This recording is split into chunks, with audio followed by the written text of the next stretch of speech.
El 16 de junio de 1955, un golpe cívico-militar encabezado por el general Eduardo Lonardi y autodenominado Revolución Libertadora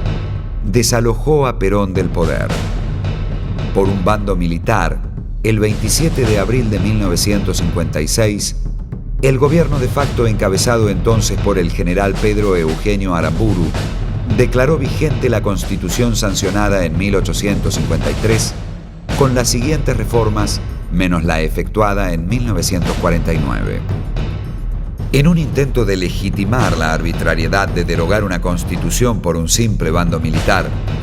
el gobierno de facto convocó a una convención constituyente que fue resistida por la Unión Cívica Radical Intransigente, liderada por Arturo Frondizi, pero que fue apoyada por la Unión Cívica Radical del Pueblo, encabezada por Ricardo Balbín, la Democracia Cristiana, los demócratas progresistas, los socialistas, comunistas y partidos del centro. La Convención Constituyente se reunió en Santa Fe y en su primera sesión se retiró la bancada de la Unión Cívica Radical Intransigente, presidida por Oscar Allende, quien dijo en su discurso: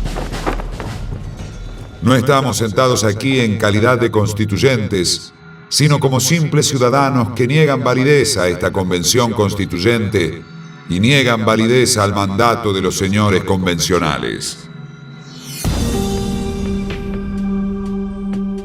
Con un quórum más que ajustado, el resto de los convencionales logró aprobar el artículo 14 bis, en el que se agruparon los derechos sociales consagrados en la Constitución que se estaba modificando.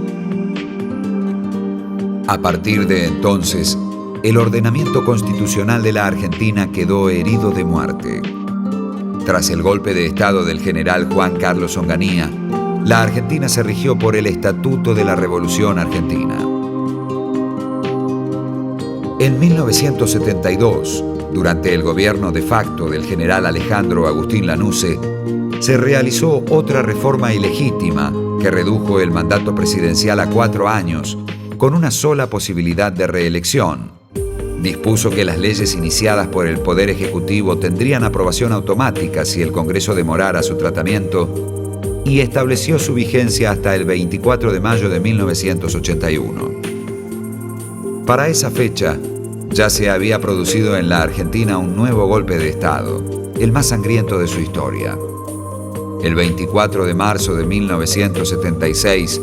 se instaló en el poder una junta militar integrada por el general Jorge Videla, el almirante Eduardo Macera y el brigadier Agosti, que antepusieron a la Constitución las actas del proceso de reorganización nacional, como denominaron a su gobierno ilegítimo. Y si alguien distraído al costado de camino cuando nos ve marchar, nos pregunta ¿hacia dónde marchan? Tenemos que contestarle que marchamos, que luchamos para constituir la Unión Nacional, afianzar la justicia, consolidar la paz interior, proveer a la defensa común. Tras el regreso a la democracia en 1983,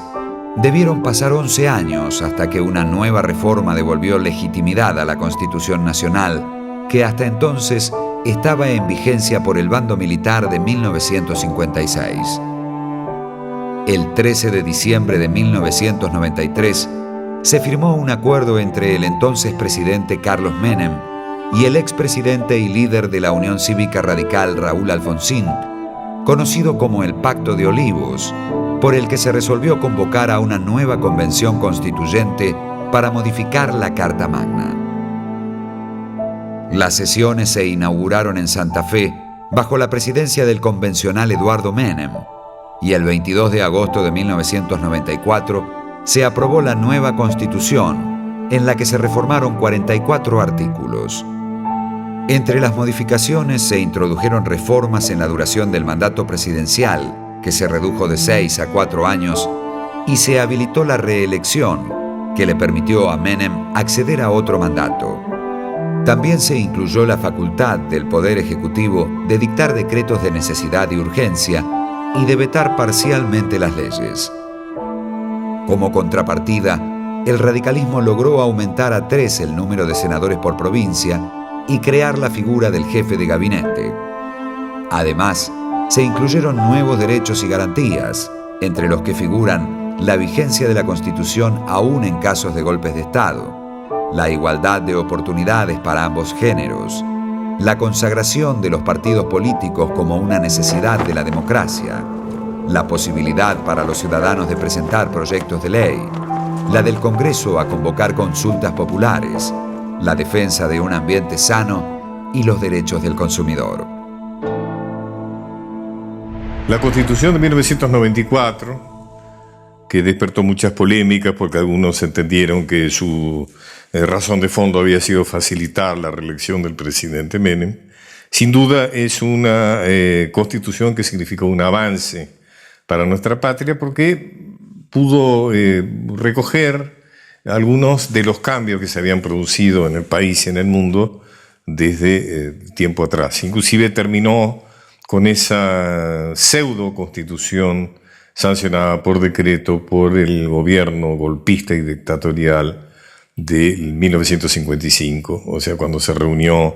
la Convención Constituyente en 1956. Esta reforma de 1994 incorporó el tercer senador, la elección directa del jefe de gobierno de la Ciudad de Buenos Aires, la importancia de un jefe de gabinete para disminuir un presidencialismo excesivo, en fin, digamos una serie de modificaciones que eliminó el colegio electoral. Algunas de estas